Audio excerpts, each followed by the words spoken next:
So class 9th, today we are discussing the chapter number 6, lines and angle. तो आज हम discuss करने वाले हैं आपका चैप्टर लाइंस और एंगल। छोटी क्लासेस में आपने तीन चीजें पढ़ी होंगी, लाइन, रे एंड लाइन सेगमेंट। लाइन हम कहते हैं एक ऐसी एंटिटी को जो कि स्ट्रेट चलती है, सीधे सीधे चलती है और दोनों डायरेक्शन में चलती है। मतलब अगर किसी, ये चीजें एक्चुअल में क्या होता है क्लास, ज्योमेट्री की बेसिक टर्म है। ज्योमेट्री की बेसिक टर्म है जो चीजों को एक्सप्लेन करने के लिए यूज की जाती है। जैसे अगर आप कोई ऐसी चीज की बात करें कि जैसे कोई पॉइंट जो पूरे यूनिवर्स में एक कोने से दूसरे कोने तक जा रहा है, जिसका कोई एंड पॉइंट नहीं है, तो उस चीजों को समझाने के लिए हम यूज कर सकते हैं लाइन का। तो लाइन क्या हो सकती है? लाइन एक ऐसी स्ट्रेट पाथ है जो कभी खत्म नहीं होता, जो दोनों तरफ बढ़ता चला जाता है, ये हमारा होता है लाइन। फिर बात करते हैं रे। तो रे हमेशा किसी एक पॉइंट से स्टार्ट होती है और एक तरफ चलती जाती है, इसका भी कोई एंड पॉइंट नहीं होता है। और अगर किसी लाइन के ऊपर के दो पॉइंट को मान लो मैं ये और ये, तो यहां से यहां तक की जो दूरी होती है वो कहलाती है हमारी लाइन सेगमेंट। लाइन सेगमेंट मतलब जिसके कोई ना कोई दो एंड पॉइंट होते हैं। जनरली हम नाम तो पढ़ते हैं लाइन और एंगल चैप्टर का, लेकिन मैक्सिममली हम लाइन सेगमेंट की ही बात करेंगे यहाँ पर, ठीक है? या लाइन भी कहो तो भी एक ही बात है। यानी लाइन और लाइन सेगमेंट को जनरली हम एक ही बोलते हैं, लेकिन होते हैं एक नहीं है, लेकिन हम लोग कॉपीज में, बुक्स में एक तरीके से यूज कर लेते हैं। तो लाइन क्या होती है क्लास? जो कि लेफ्ट, राइट, अप, डाउन, किधर भी दोनों दिशाओं में चलती है, कहीं रुकती नहीं है। अगर इसका छोटा रूप बोलूं तो वो लाइन सेगमेंट है, लाइन का हिस्सा जिसके दो एंड पॉइंट हम होते हैं क्लास, ठीक है? तो लाइन का तो छोटा सा डेफिनेशन था। मेन अब चलते हैं अपन एंगल्स के ऊपर कि एंगल होता क्या है, एंगल बनता कैसे है। तो एंगल की बात करें तो एंगल के लिए हमें जरूरत पड़ेगी एक रे की। क्लास ध्यान से देखिएगा, ये एक रे है जो पॉइंट ए से स्टार्ट हो रही है और इस बी की डायरेक्शन में आगे बढ़ती जा रही है। अगर मैं इसी एक ए से एक और रे निकाल दूं क्लास, सेम पॉइंट से अगर एक और रे निकाल दूं किसी और डायरेक्शन में, तो आप देख रहे होंगे इन दोनों के बीच में कुछ ना कुछ ये स्पेस दिखाई दे रहा होगा। तो इन दोनों के बीच का जो एक गैप होता है ना, ये जो स्पेस होता है, दैट इज एन एंगल। ये क्या है? एक एंगल है। तो किसी एंगल की डेफिनेशन क्या दोगे आप? किसी एंगल की डेफिनेशन हम ये देंगे कि व्हेन टू रेज, दो रेज जो होती हैं, वन और one, two rays start from same point. जब दो रे किसी एक पॉइंट से स्टार्ट होती हैं तो उनके बीच का जो डिस्प्लेसमेंट होता है ना, ये कहलाता है एक एंगल। क्या होता है क्लास? ये एक एंगल होता है, ठीक है? इसी एंगल वाली चीजें आपकी डेली लाइफ में आपको बहुत जगह मिलेंगी। जैसे कि आपके घर के डोर्स, दरवाजे, दरवाजा कुछ ऐसा होता है, यहाँ से फिक्स रहता है इस प्रकार, ऐसे खुलता है, ऐसे बंद होता है, तो क्या होता है? एक एंगल बनता है क्लास, ठीक है? आपके घर की छत और आपके घर की जो वॉल्स होती है उनके बीच में हमेशा यहाँ कुछ ना कुछ एंगल होता है क्लास। क्लियर है? तो अभी हम एंगल्स को आगे और डिटेल स्टडी करने वाले हैं। तो क्लास अब हम देखते हैं कि एक एंगल में होता क्या क्या है। देखिए, एंगल के इस पॉइंट को हम कहते हैं वर्टेक्स। देखिए, अगर ये आपको पता भी नहीं है तो आपको कोई फर्क नहीं पड़ेगा, है ना? एग्जाम में ये पूछते नहीं है आपका एक वर्टेक्स होता है क्या होता है। और ये जो दो साइड्स होती है इनको हम कहते हैं आर्म्स। आर्म, जैसे हमारी आर्म्स होती है ना, बॉडी, भुजाएं, उसी प्रकार इसकी आर्म्स होती हैं। दो आर्म्स होती हैं इसकी भी, ठीक है? चलिए, एंगल मेजर करना आप लोग छोटी क्लास में सीख के आए होंगे, क्योंकि आप लोग 9th क्लास के हो, 8th में, 7, 6, 5, 4 सब में सिखाया जाता है। एंगल मेजर किया जाता है डिग्रीज में, 10 डिग्री, 20 डिग्री, 30 डिग्री, वैसे ही टोटल कितनी बहुत सारी डिग्रीज होती हैं। हम एक प्रोटेक्टर का यूज करते हैं, डी का, जिसको जनरल भाषा में डी कहते हैं। वो इस प्रकार का होता है जिस पर यहाँ बीच में 90 होता है, इसके इधर 80, 70 ऐसे लाइंस होती है। तो आपको मेजर करना आता है, ये चीज मैं आपको नहीं सिखाऊंगा अभी, ठीक है? ये सब चीजें आप लोग जानते होंगे, 9th क्लास के स्टूडेंट हो तो आप लोग, इसलिए। तो हम डिफरेंट टाइप के एंगल्स की बात करते हैं, ठीक है? हम बात करते हैं कितने टाइप के एंगल्स हम लोग पढ़ने वाले हैं। टाइप्स ऑफ एंगल से रिलेटेड पूरी क्लास है, समझ लो आज की हमारी। तो डिग्रीज के हिसाब से बात करते हैं क्लास। तो डिग्रीज में सबसे पहला आंसर आता है 0 डिग्री एंगल। अब कई बार बच्चों को सुन के बड़ी हंसी आती है कि 0 डिग्री एंगल होता क्या है, क्या मतलब 0 डिग्री एंगल का। तो क्लास सपोज कि ये एक रे है OA, मान लो मैंने एक और रे बनाई यहां से, थोड़ी बड़ी हो गई वो इससे, लेकिन है तो रे ना, यहीं से चालू हो रही है। और मैंने अभी अभी आपको सिखाया था कि जब दो रे एक पॉइंट से चालू हो, तो यहाँ दो रे OA रे और OB रे दोनों एक पॉइंट से चालू हो रही है, कहां से, यहीं से। तो इनके बीच का एंगल, कुछ एंगल बन रहा है क्या इनके बीच में? जब इनके बीच में कोई एंगल नहीं बन रहा है तो एंगल कितना माना जाता है? 0 डिग्री। इसी प्रकार देख लो, सपोज ये आपकी एक रे OA है और एक और रे है OB, जो इससे जस्ट अपोजिट डायरेक्शन में चल रही है। कैसे चल रही है? जस्ट अपोजिट, दोनों मिलके एक लाइन सी बन रही है, बन रही है ना क्लास। तब इनके बीच का एंगल अगर यहां से यहां तक पूरा एंगल निकाले तो वो होता है 180 डिग्री, जिसको हम कहते हैं स्ट्रेट एंगल। क्या कहते हैं क्लास? जिसको हम कहते हैं स्ट्रेट एंगल। ठीक है, सबको समझ में आ गया? ये हमारा क्या होता है? स्ट्रेट एंगल होता है। दो एंगल समझने में बच्चों को तकलीफ ज्यादा आती है, बाकी सब तो इजी होते हैं। तो स्ट्रेट एंगल कब होता है? कि जब कोई लाइन है, ये लाइन है क्लास, अगर सपोज मैं यहां बता दूं कि ये पॉइंट आपका P है, यहाँ एक पॉइंट A है और यहाँ एक पॉइंट B है, तो ये APB, ये जो एंगल बन रहा है, क्योंकि अगर मैं यहाँ एक पॉइंट मान लूं तो ये दो रे हो गई, एक रे इधर एक रे इधर, इनके बीच का एंगल कितना होगा? तो इनके बीच का एंगल होगा 180 डिग्री। ठीक है, अब हम दो एंगल के नाम देख लिए, 0 डिग्री एंगल, 180 डिग्री एंगल को क्या कहते हैं? आप स्ट्रेट एंगल कहते हैं। क्या कहते हैं? Straight angle. चलिए अब बात करते हैं दूसरे टाइप्स के एंगल। वैसे वो भी आप लोगों को पता है, छोटी क्लास में सब पढ़ के आए होंगे आप, जैसे कि एक्यूट एंगल। तो एक्यूट एंगल कौन से एंगल होते हैं? All that angle which are greater than 0, मतलब अगर आपका एंगल 0 से बड़ा है और 90 से स्मॉलर है। अगर आपका एंगल 0 से बड़ा है और 90 से छोटा है तो वो क्या होंगे क्लास? वो होते हैं हमारे एक्यूट एंगल। मतलब मान लो कहीं एंगल बन रहा है ऐसा, ये इसको x मान लो, कोई एंगल बन रहा है, तो ये एंगल अगर 0 से बड़ा है और 90 से स्मॉलर है तो वो एंगल हमारा होता है एक्यूट एंगल। क्या होता है? Acute angle. चलिए एक्यूट के बाद आते हैं ऑब्ट्यूज एंगल। ऑब्ट्यूज एंगल हमेशा क्या होता है क्लास?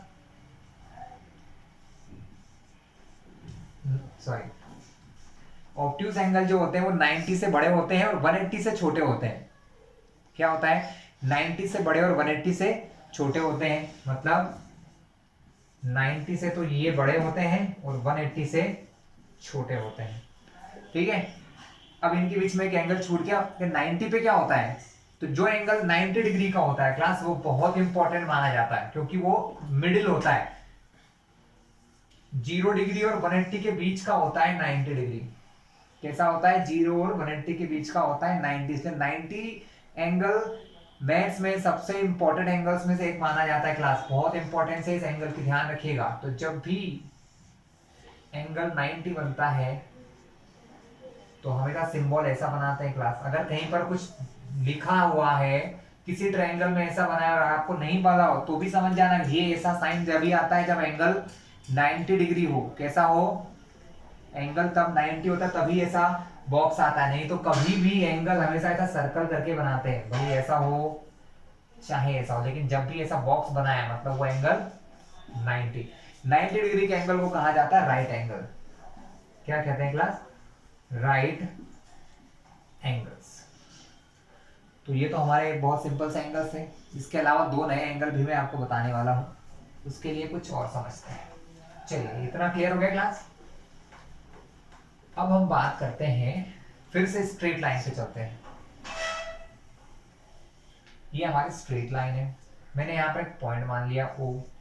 तो मैंने क्या बताया था, अगर इसको O पॉइंट मान लेता हूं तो यहां से आपको दो रे दिखाई दे रही हैं, एक रे इधर जा रही है, एक रे इधर जा रही है। यहां पर देखा जाए तो टोटल कितना एंगल बन रहा है? अगर मैं आपसे पूछूं कि इस O पॉइंट के चारों तरफ कितने डिग्री का एंगल बन रहा है तो आप क्या कहोगे? देखो O से इधर कितना हो गया? 180, और O से नीचे भी कितना हो गया 180 हो गया क्लास, क्योंकि सीधी लाइन का एंगल मैंने भी क्या होता था 180 होता है। ठीक है, अगर मैं यहां से यहां जाता हूं तो कितना हो गया 180, और इधर से इधर आता हूं तो भी कितना एंगल हो गया 180। यानी ये माना जाता है और यही होता है कि किसी पॉइंट के चारों ओर 180 प्लस 180 दोनों को जोड़ोगे तो कितना आएगा, किसी पॉइंट के चारों ओर 360 डिग्री का एंगल होता है। कितना एंगल होता है 360 डिग्री एंगल होता है किसी पॉइंट के ओर। अब इसको कैसे समझोगे, ऐसे तो ये काम का नहीं लग रहा, लेकिन अगर सपोज क्लास मैं यहां से एक लाइन खींच देता हूं, एक रे और बना दूं, तो ये कितने एंगल हो गए, यहाँ पर एक एंगल 1 2 3, ये लाइन को और ऊपर कर दूं तो कितने एंगल हो गए 4, 1 एंगल 2 एंगल 3 एंगल 4 एंगल। तो एक चीज समझ में आ गई कि किसी पॉइंट के चारों ओर जितने भी एंगल बनते हैं उन सबका सम कितना होता है 360 डिग्री होता है। क्लास क्लियर हो गया इतना। चलिए, तो इसके हिसाब से दो नए एंगल आपको सुनने को मिलेंगे जो शायद कुछ बच्चों ने सुने भी होंगे, किसने नहीं भी सुने होंगे। मान लो ये एंगल आपका है 60 डिग्री क्लास,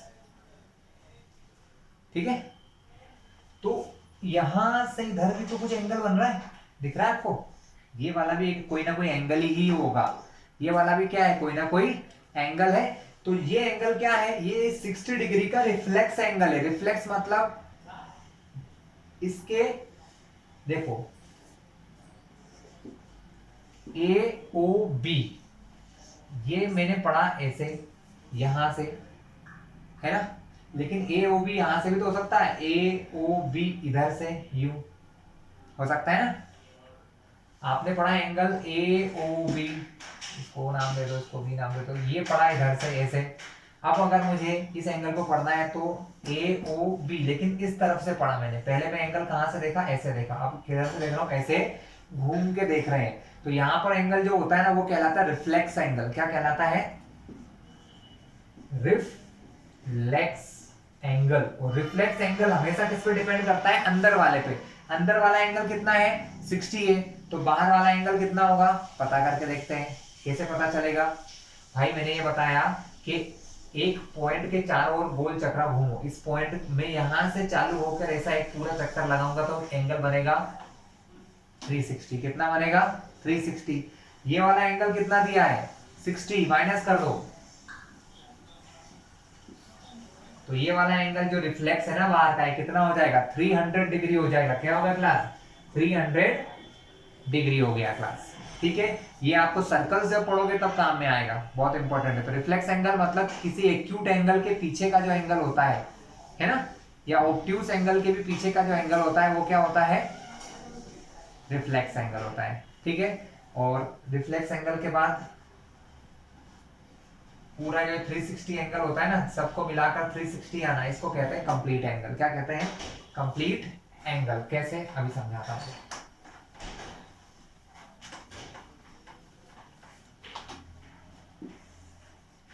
एक लाइन है, अगर मैं आपसे पूछूं कि यहां पर एक रे है OA, एक और रे बना दी OB, तो कितना हो जाएगा इनके बीच का एंगल 0 डिग्री, है ना। लेकिन अभी हमने क्या देखा कि हर एंगल का क्या होता है, एक रिफ्लेक्स एंगल होता है। क्या होता है, रिफ्लेक्स एंगल। वही मैंने आपको बताया था कि एंगल कैसे बनाते हैं, एंगल ऐसे पढ़ते हैं, OAB के बीच का एंगल हो क्या रहा है, पहले अपनी लाइन AC थी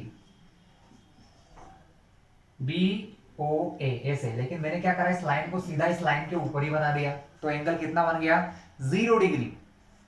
लेकिन मुझे यहां से यहां पहुंचने का एक और तरीका भी तो है, कैसे, ऐसे करके ऐसे जाना, मतलब जो एंगल 0 डिग्री होता है वो एंगल 360 डिग्री भी होता है। क्या होता है 360 भी होता है, बस उसे रिफ्लेक्स कहना पड़ता है कि 0 डिग्री का रिफ्लेक्स एंगल कितना है 360 डिग्री। 0 डिग्री का रिफ्लेक्स एंगल कितना है 360 डिग्री। तो क्लास अब हम देखने वाले हैं पेयर्स ऑफ एंगल। अभी तक हमने देखा right angle, straight angle, obtuse, acute, zero, ये सब सिंगल सिंगल एंगल्स होते हैं। लेकिन अब जो हम एंगल्स पढ़ने वाले हैं ना वो चलते हैं पेयर में, दो दो के पेयर में, ठीक है ना, इसलिए हमारे हाथ में दो पेन एक साथ। ठीक है, तो बात करते हैं फर्स्ट ऑफ ऑल कि अगर दो लाइन से एक दूसरे को इंटरसेक्ट कर रही हैं तो क्या होता है, देखिए यहां पर कुछ एंगल्स ऐसे बन रहे हैं, यहां अगर 40 लिखा है ना तो मैं डेफिनेटली यहां पे 40 डिग्री लिख दूंगा।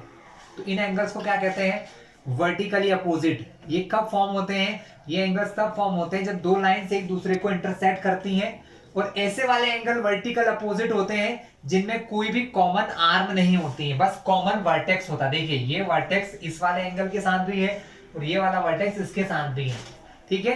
तो ये दोनों कैसे एंगल हो गए, वर्टिकली अपोजिट हो गए। क्यों, क्योंकि एक दूसरे में के इक्वल तो है ही, साथ में इन दोनों में कुछ भी कॉमन नहीं है सिवाय एक चीज के, किसके, वर्टेक्स के। दोनों में वर्टेक्स कॉमन होता है, बाकी आर्म जो होते हैं ये दोनों आर्म अलग है, ये दोनों आर्म अलग है। अब ये अगर वर्टिकल अपोजिट है तो इनमें भी दुश्मनी नहीं है, ये भी हमारे क्या है, वर्टिकली अपोजिट है। अगर ये 140 हो गया तो ये भी कितना होगा, 140 होगा। तो इस टाइप से क्या है, वर्टिकली अपोजिट एंगल्स बनते हैं। अगर दो लाइंस एक दूसरे को कट कर रही हैं तो दो साइड बनेंगे, ये दोनों वर्टिकली अपोजिट और ये दोनों वर्टिकली अपोजिट। क्लास ये क्वेश्चन आपको आता है और काफी ज्यादा काम आएगा। इसके अलावा हम देखेंगे एडजेसेंट एंगल। क्लास क्या देखेंगे, एडजेसेंट एंगल। चलिए, वर्टिकल अपोजिट की खासियत पता है क्या है, वर्टिकल अपोजिट एंगल्स में कुछ भी कॉमन नहीं होता है, सिर्फ एक चीज होती है कॉमन, वो होता है वर्टेक्स। क्या होता है, वर्टेक्स उनमें कॉमन होता है। इसके बाद आते हैं एडजेसेंट एंगल। एडजेसेंट एंगल क्या होता है क्लास, जरा ध्यान से देखिएगा।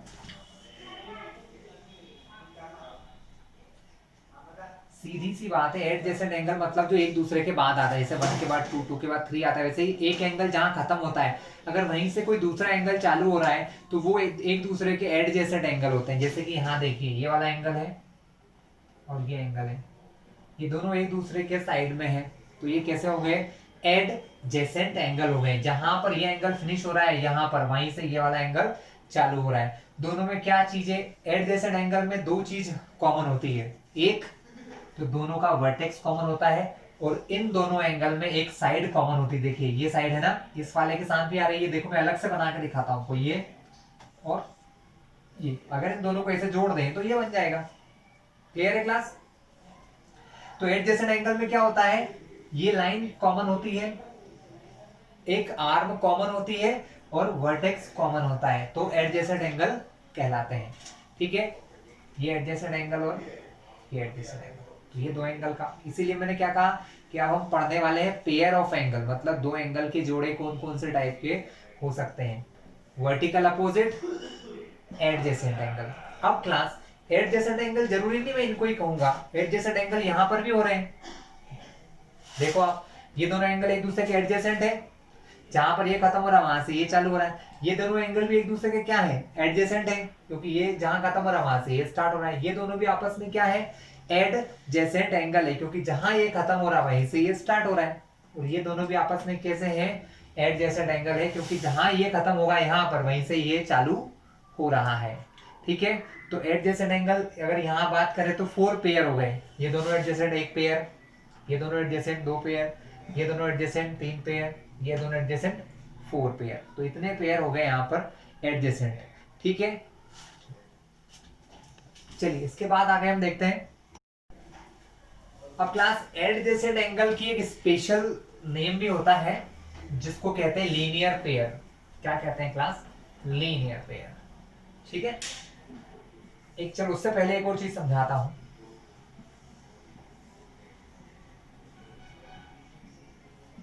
देखिए हम यहां पर बात करते हैं एडजेसेंट एंगल की और वर्टिकल अपोजिट की, कौन किसके वर्टिकल अपोजिट है। ध्यान से आप देखिए, ये वाली लाइन को देखिए और इसके साथ इस लाइन को देखते हैं। इन दोनों लाइंस में ये जो एंगल दिखाई दे रहा है यहाँ पर x, ऐसा ही एंगल यहाँ पर भी दिखाई दे रहा है, तो मैं इसको भी लिख सकता हूँ x। तो ये क्या हो गया, वर्टिकली अपोजिट हो गया है। क्लियर है आपको। देखो दोनों में क्या कॉमन है, इन दोनों में सिर्फ ये चीज कॉमन है ना, और ये अगर मैं मान लो इस लाइन को मिटा दो 2 मिनट के लिए, तो वही हो गया, सही है हमारा आंसर। लेकिन एक साथ ऐसी और भी लाइंस बन सकती हैं, जैसे ये लाइन बना देता हूं मैं, तब क्या होगा, तब और भी एंगल वर्टिकल अपोजिट है। जैसे देखो इसके सामने ये वाला ये एंगल, मान लो ये y है तो इसको y मान लो, ये भी क्या हो गया, वर्टिकल अपोजिट हो गया। और तीसरा ये देखो, ये भी एक दूसरे के कैसे दिख रहे हैं, वर्टिकल अपोजिट हो गए, ये z, तो ये भी हमारा क्या हो गया, z। तो कितने सारे एडजेसेंट एंगल है, एडजेसेंट एंगल यहाँ बहुत सारे हो गए, y और z एक दूसरे के एडजेसेंट है, ये यहाँ खत्म हो रहा है, वहां से ये चालू हो रहा है, ये वाला x ये वाला y भी एक दूसरे का कैसा है, एडजेसेंट, ये x और x z ये भी कैसे हैं, दोनों एडजेसेंट एंगल होते हैं। तो जरूरी नहीं कि सिर्फ 2 लाइन एक दूसरे को कट करे, ये 3 हो गई, 4 5 6 7 कितनी भी हो सकती है, कितनी भी लाइन से एक दूसरे को इस प्रकार से इंटरसेक्ट कर सकती है क्लास। चलिए बात करते हैं लीनियर पेयर, जो मोस्ट इंपॉर्टेंट चीज है क्लास।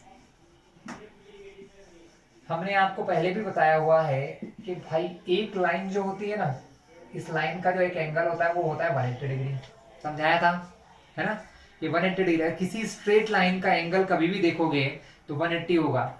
अब अगर मैं यहाँ पर एक और एंगल डाल देता हूं, तो ये दोनों एंगल लीनियर पेयर कहलाते हैं। तो लीनियर पेयर होने के लिए क्या जरूरी है, एंगल्स कैसे हो, एडजेसेंट हो। एंगल कैसे होना चाहिए, एडजेसेंट। अगर 2 एंगल एडजेसेंट हैं, 2 एंगल्स कैसे हैं, एडजेसेंट हैं, और दोनों से मिलकर एक लाइन बन रही है, दोनों से मिलकर क्या बन रही है, एक लाइन, तो इन दोनों को हम कहेंगे लीनियर पेयर ऑफ एंगल्स। क्या कहेंगे class, linear pair of angle. अब आप कहोगे 2 एंगल मिल रहे हैं तो 180, देखो भाई ऐसा भी तो हो सकता है, ये दोनों एंगल कैसे हैं, एडजेसेंट है, कैसे हैं, लेकिन इन दोनों के मिलने से एक लाइन बन रही है क्या, नहीं बन रही, तो इन दोनों को मैं लीनियर पेयर नहीं कह सकता हूं। लीनियर पेयर किसको कहेंगे, जब 2 एडजेसेंट एंगल को जोड़ा जाए, 2 एडजेसेंट एंगल को जोड़ने से क्या बने, एक स्ट्रेट लाइन बने। इसका बेनिफिट क्या है क्लास, इसका बेनिफिट ये है कि जब भी आपको इसमें से एक एंगल दिया, मान लो 70 डिग्री, और आपसे पूछा ये वाला एंगल निकालो, तो आप क्या करते हैं, आप इसको 180 में से माइनस करते हैं। किसमें से माइनस करते हैं, 180 में से माइनस करोगे तो आपको ये वाले एंगल की वैल्यू पता चल जाएगी। तो अगर आपको कभी कहा है कि लीनियर पेयर, तो लीनियर पेयर मतलब 2 एडजेसेंट एंगल का सम 180, 2 एडजेसेंट एंगल का सम अगर 180 होता है तो वो होता है लीनियर पेयर। लेकिन एंगल कैसे होना चाहिए, एडजेसेंट। जरूरी नहीं है मैंने एक यहाँ पर 90 बना दिया, एक यहाँ पर 90 बना दिया, इन दोनों को जोड़ो तो 180 आ जाए, लेकिन ये लीनियर पेयर होंगे क्या, नहीं, क्योंकि एक साथ नहीं लिखे हैं। लीनियर पेयर होने के लिए दोनों एंगल को एक के बाजू में होना पड़ेगा, साइड साइड में होना पड़ेगा, तब वो क्या बनाएंगे, लीनियर पेयर बनाते हैं। ये बहुत इंपॉर्टेंट कॉन्सेप्ट है क्लास, अगर आप आगे अभी से नहीं समझोगे तो आगे दिक्कत आएगी। ठीक है, तो लीनियर पेयर बनने के लिए क्या चाहिए, एक स्ट्रेट लाइन का बनना बहुत जरूरी है। वर्टिकल अपोजिट हो गया, लीनियर हो गया, सब कुछ हो गया। चलिए अब 2 बात और करते हैं। अभी तक हमने ऐसे पेयर देखे जो एक दूसरे के साथ आए, अब हम ऐसी बात कर रहे हैं कॉम्प्लीमेंट्री एंगल और supplementary angle. Complementary angles and supplementary angles.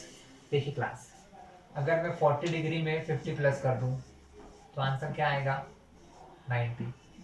30 degree में 60 प्लस कर दें तो आंसर 90। 25 डिग्री में 65 डिग्री प्लस कर दें तो आंसर 90। मैं हर बार ऐसा क्यों कर रहा हूं, तो क्लास कॉम्प्लीमेंट्री एंगल का मतलब होता है कोई भी 2 एंगल को प्लस करो। क्या मतलब होता है, कॉम्प्लीमेंट्री एंगल का मतलब होता है कि अगर हम कोई भी 2 एंगल को प्लस करें और प्लस करने पर 90 आ जाए तो वो दोनों एंगल एक दूसरे के कॉम्प्लीमेंट कहलाते हैं। क्या कहलाते हैं, कॉम्प्लीमेंट। और इन दोनों एंगल को क्या कहते हैं, कॉम्प्लीमेंट्री एंगल्स। यानी 25 डिग्री और 65 डिग्री कैसे एंगल्स हैं, कॉम्प्लीमेंट्री है। कैसे एंगल्स हैं, कॉम्प्लीमेंट्री एंगल है, क्योंकि दोनों को जोड़ने पर 90 आ रहा है। यहाँ ये जरूरी नहीं है कि दोनों साथ साथ बने हो, कहीं पर भी बने हो सकते हैं। ठीक है, 40 और 50 को जोड़ोगे तो 90, ये कैसा एंगल है, कॉम्प्लीमेंट्री। 30 और 60 को जोड़ोगे तो क्या आएगा, 90। तो ये सब क्या है, कॉम्प्लीमेंट्री एंगल्स हैं। अब आप सोचोगे क्वेश्चन कैसे आएगा, तो क्वेश्चन बता दें आपको, ऐसे आएगा। आपको एग्जाम में पूछा जाता है 1 मार्क्स में या फिल इन द ब्लैंक्स में right complement of 30 degree. 30 degree का कॉम्प्लीमेंट लिखिए या 30 डिग्री का कॉम्प्लीमेंट्री एंगल लिखिए। तब आपको अगर कॉम्प्लीमेंट्री एंगल निकालना है तो 90 में से माइनस करना पड़ेगा। क्या करना पड़ेगा?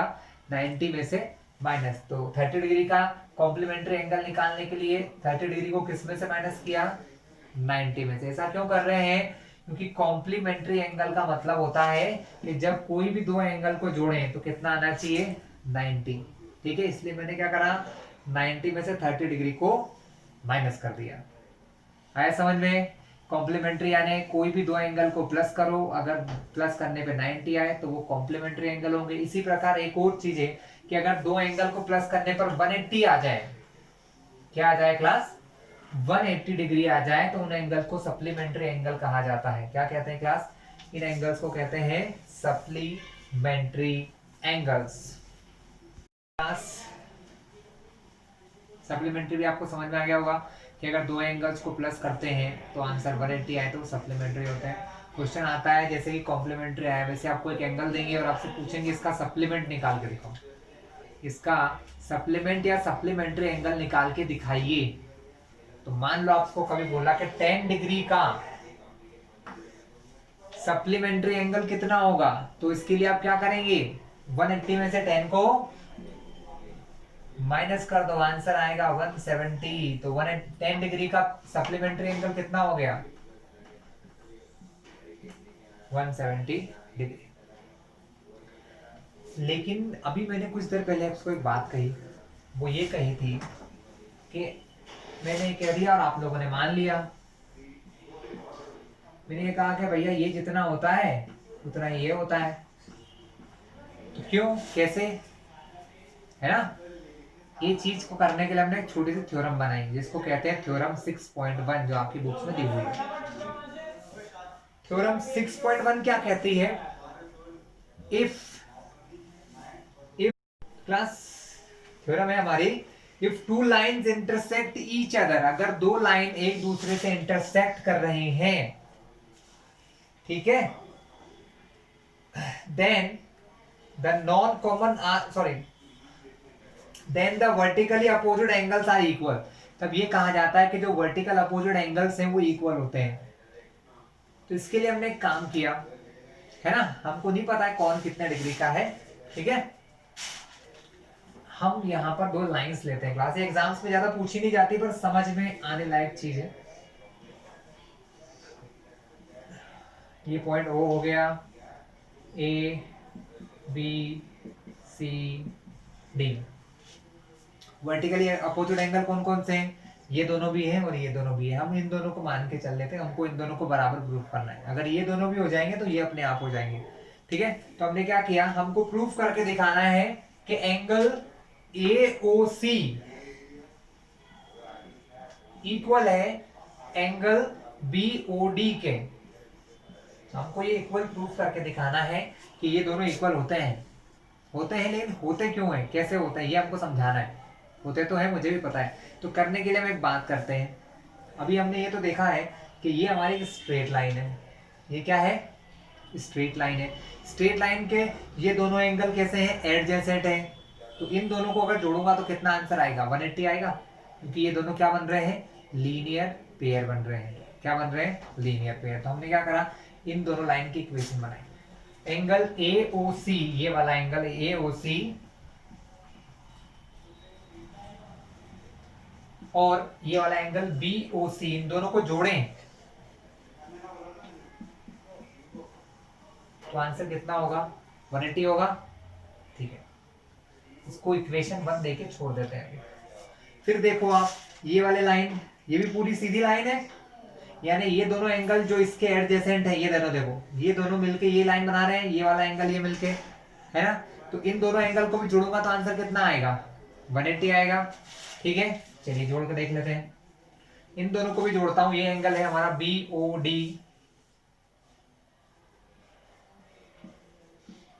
और ये वाला एंगल है BOC। इन दोनों को भी जोड़ा तो कितना आएगा, 180 आ गया। कोई दिक्कत है आपको, कुछ गलत लिखा है? बिल्कुल नहीं लिखा। हमने इन दोनों को जोड़ा, दोनों को मिलाने से क्या बन रही है, स्ट्रेट लाइन। मतलब ये कैसे हैं, लीनियर पेयर है। लीनियर पेयर होते हैं तो उनका सम कितना होता है, 180। इन दोनों को जोड़ा, इनको जोड़ने पर भी देखा क्या बन रहा है, स्ट्रेट लाइन। स्ट्रेट लाइन को, दो एंगल को जोड़ने से अगर सीधी लाइन बनती है तो उसके एंगल का सम कितना होता है, 180। तो ये भी हमारा कैसा है, करेक्ट है। चलिए वो भी मैंने लिख लिया। अब यहाँ देखो कि दोनों इक्वेशन में ये वाला हिस्सा बराबर है, दोनों इक्वेशन का RHS कैसा है, बराबर, 180 और 180। तो ये वाला हिस्सा भी आपस में कैसा होगा, बराबर। क्लास इक्वेशन को बराबर करने का यही तरीका होता है कि अगर दो इक्वेशन दी है और दोनों के एक साइड बराबर है, जैसे RHS और RHS कैसा है, बराबर है, तो ये वाला हिस्सा भी आपस में इक्वल ही होगा, इक्वल ही होगा। इनको बराबर रख लेते हैं। Angle AOC plus angle BOC बराबर है angle BOD plus angle BOC के। हमारा काम हो चुका है। कैसे हो चुका है देखना आप लोग ध्यान से। चलिए अब हम देखेंगे कि ये जो एंगल्स हैं, ये BOC अब यहाँ प्लस का है, अगर इसको इक्वल टू के इस तरफ ले जाएं तो जो चीज इधर प्लस की होती दूसरी तरफ जाके क्या बन जाती है, माइनस बन जाती है। तो यहाँ बचेगा एंगल AOC। ये तो ऐसे ही रहेंगे BOD और BOC। ये प्लस का BOC इधर जाएगा तो बनेगा माइनस का एंगल BOC। आपको साफ साफ दिख रहा होगा, प्लस का BOC है, माइनस का BOC है। प्लस का BOC और माइनस का BOC एक दूसरे से क्या हो जाएंगे, कट जाएंगे। तो आंसर क्या बचेगा, एंगल AOC बराबर एंगल BOD, यही बचेगा। यानी हमने प्रूफ करके दिखा दिया कि दोनों एंगल कैसे होते हैं, दोनों एंगल्स इक्वल होते हैं। तो वर्टिकली अपोजिट एंगल कैसे होते हैं क्लास, आपस में इक्वल होते हैं। चलिए